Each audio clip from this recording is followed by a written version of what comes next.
During the deadly air battles of World War II, being one of Japan's infamous kamikaze pilots wasn't exactly a walk in the park. Compelled and conditioned to make the ultimate sacrifice in the service of Emperor Hirohito, young pilots embarked on deadly suicide missions throughout World War II. Today, we're looking at the short, complicated lives of Japan's kamikaze pilots. But before we get started, be sure to subscribe to the Weird History channel and let us know in the comments below what other World War II topics you would like to hear about. Okay, let's head back to World War II. Japan's kamikaze forces are infamous for the damage and destruction they caused to American fleets during the war. But there is a very sad and human story behind their actions. Known as the Tokkotai in Japan, kamikaze forces were led by Vice Admiral Takejiro Onishi, who believed the only way to assure any kind of victory for the Japanese was to use their planes and bombs to organize suicide attacks against the enemy. Thus, the idea of the Special Attack Forces was born. They took the name from the legendary Divine Wind that protected Japan from Kublai Khan's invading Mongol army. The idea was that the force would consist of volunteers, but building a force of kamikaze pilots wasn't as simple as that. Some pilots enthusiastically volunteered, but that wasn't the norm. Potential pilots received a notice containing 3 options: volunteer with a strong desire, simply volunteer, or decline. The papers also contained something else: the name of the pilot. This made it much more difficult to decline the offer. The pressure to volunteer was intense. Sometimes the Army asked a room full of potential pilots who didn't want to volunteer. In these situations, peer pressure and the norms of Japanese society made it much more difficult to decline. Declining might make a soldier's life miserable for the immediate future, and in some cases, saying no didn't work anyway. One soldier, Amiko Onukotirni, wrote about this experience in his book, Kamikaze Diaries, writing, "Kuroda Kenjiro decided not to volunteer, only to be taken by surprise when he found his name on the list of volunteers for the Mitate Navy Tokkotai Corps. His superior had reported proudly that all the members of his corps had volunteered. That kind of thing happened often, and many of the pilots believed sacrificing themselves in battle would earn them a place at Japan's Yasukuni Shrine, a resting place to honor Japan's dead. The Yasukuni Shrine gets mentioned often in the writings of kamikaze pilots, and it's presently home to 2,466,000 divinities, soldiers who perished in various Japanese wars. Soldiers from other countries are expected to fight for their country in times of war, but the Japanese soldiers had a different set of expectations. Before 1945, the emperor was seen as a living god under Japan's Shinto religion. This unquestioning loyalty to the emperor meant they'd fight and die for him above all else. The pilots were expected to accept and embrace their death as true patriots of Japan. Some of them did so with honor. A few even kept a samurai sword and a picture of the emperor in their cockpits while in flight. Kamikaze pilots demonstrated this sense of loyalty to Hirohito through attacks. Following World War II, Emperor Hirohito became a figurehead with no actual political power. But for a time before that, he was an influential figure in Japanese history. Becoming a Japanese soldier during the Second World War was a grim business. During the war, the Japanese military mandate was simple: death before surrender. When faced with capture, a Japanese pilot or soldier was trained to end their own lives rather than become a prisoner of war. But it wasn't through cyanide capsules or seppuku. Japanese forces trained personnel to use a rifle to accomplish the deed. This wasn't unique to kamikaze pilots. When facing inevitable defeat at the hands of the enemy, Japanese soldiers engaged in banzai charges. And things got ugly from there. If a soldier decided to flee instead, his comrades were required to shoot him from behind, ensuring there would be no capture or surrender. During wartime, soldiers from all sides write letters to home. In the case of a kamikaze pilot, however, the letter was an integral part of the mission. Before his mission, the kamikaze pilot's final act was to write a letter to his parents, wife, or family. After his mission, the family members were supposed to read the heavily censored letters. These writings captured the final thoughts of a pilot before he made his attack. Many letters and poems survive to this day, but only a handful have been translated into English. One such letter was written by Ensign Kiyoshi Ogawa, the pilot of the second plane that took out the USS Bunker Hill, ultimately decommissioning the ship and wiping out over 300 crew members. The letter isn't quite what you'd expect from someone embarking on such a mission. Ogawa expressed gratitude to his parents and the honor he feels for being a member of the Special Attack Corps, writing, "Beyond those boundless white clouds, I will make my attack with a calm feeling. Not even thoughts of life and death will come to mind. A person dies once. It will be an honorable day to live for the eternal cause. Father and mother, please, be glad for me." The ensign signed off with a wish of good health to his mother, telling both parents he'd be watching over them at the Yasukuni Shrine, ending the letter with the phrase, "I will go smiling, both on the day of my sortie and forever." To this day, it's difficult to determine if these letters represent a pilot's true feelings or soldiers wrote them in a way that demonstrated the pilot's courage to their families. Other pilots wrote similar letters, but there was never a guarantee the military would pass them along to the pilots' families. Several books of these final writings were compiled, translated, and saved for posterity so that future generations can learn about the lives of these doomed men from a dark time in Japanese history. Serving in the Japanese Army could be cruel at times, especially since corporal punishment was baked into the framework of the armed forces. Beatings and violence were common among the ranks.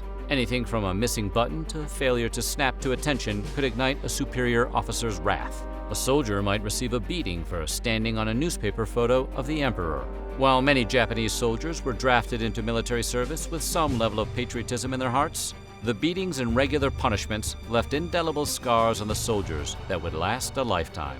And if that weren't bad enough, corporal punishment permeated the entire armed forces. Anyone above your rank might beat you for any reason. Their superiors would treat them the same way. And it went all the way up the ladder to Japan's Prime Minister Hideki Tojo. One kamikaze pilot named Irokawa Daikikihi was drafted into military service, but never conducted a kamikaze mission. When he later became a historian, he wrote a harrowing account of the brutality he suffered while enlisted. One terrible incident occurred after his superiors accused his company of eating with local farmers to ease their hunger. He wrote, "Each of us was called into the officer's room. When my turn came, as soon as I entered the room, I was hit so hard that I could no longer see and fell to the floor. The minute I got up, I was hit again by a club so that I would confess. A friend of mine was thrown with his head first to the floor, lost consciousness, and was sent to a hospital. He never returned. All this savagery was orchestrated by the Corps commander, named Tsutsui. I am still looking for this fellow." During his training, he was struck in the face until it was no longer recognizable. One day in 1945, a fellow ensign hit him in the face repeatedly until his teeth badly cut the inside of his mouth. On another day, his unit was forced to sit on a frozen concrete floor and beaten with clubs. When the Special Attack Force first formed in 1944, no military academy-trained officers volunteered to join. So instead, the deadly kamikaze missions were left entirely up to the new recruits and junior personnel to take on the unpleasant role. Japan's kamikaze force consisted of approximately 4,000 kamikaze pilots. At least 3,000 of them were boy pilots that had recently been conscripted into the Japanese Army. Around 1,000 of them were student soldiers, whom the government decided to graduate from university early to make them eligible for the draft. These men were exceptionally well educated, spending most of their time at university reading and writing. As a result, most accounts of the reality of serving in the Special Attack Force come from these student soldiers. They probably didn't think about the enemy much at all, especially since most of them never saw actual combat.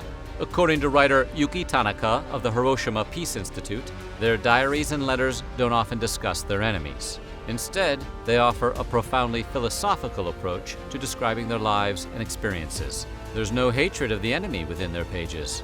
Instead, they capture their struggle to understand their imminent deaths and come to terms with their fate. And in the end, they often pondered how to spend their remaining time in a meaningful way and to justify the suicidal act they were required to make on behalf of their country. It may seem strange, but taking off on a kamikaze mission wasn't always a death sentence. Mechanical failure or engine problems required pilots to divert their flight and return to base. A lot of Japanese aircraft were old, outdated, and beginning to fail. As the war raged on, more pilots had to divert their missions due to these problems. Kamikaze pilot Takehiko Ena survived a few planned missions as a direct result of this policy. He was supposed to be part of a crew of 3, flying a bomber during Operation Kikasui. But luck was on Eina's side. On his first mission, he couldn't get his plane off the ground. His second mission didn't fare much better. Engine trouble forced an emergency landing. On the third time out, engine trouble forced a crash landing into the sea. Eina, his co-pilot, and the communications officer swam to nearby Kuroshima Island, where they stayed for nearly 3 months until a Japanese submarine picked them up. Eina was relieved he survived and felt optimistic about his future. After the war, the new U.S. written Constitution's Article 9 restricted Japan's military to a defensive role. 70 years later, he reflected on his experience, telling The Guardian, "For 70 years, we have been protected by a peace-oriented constitution.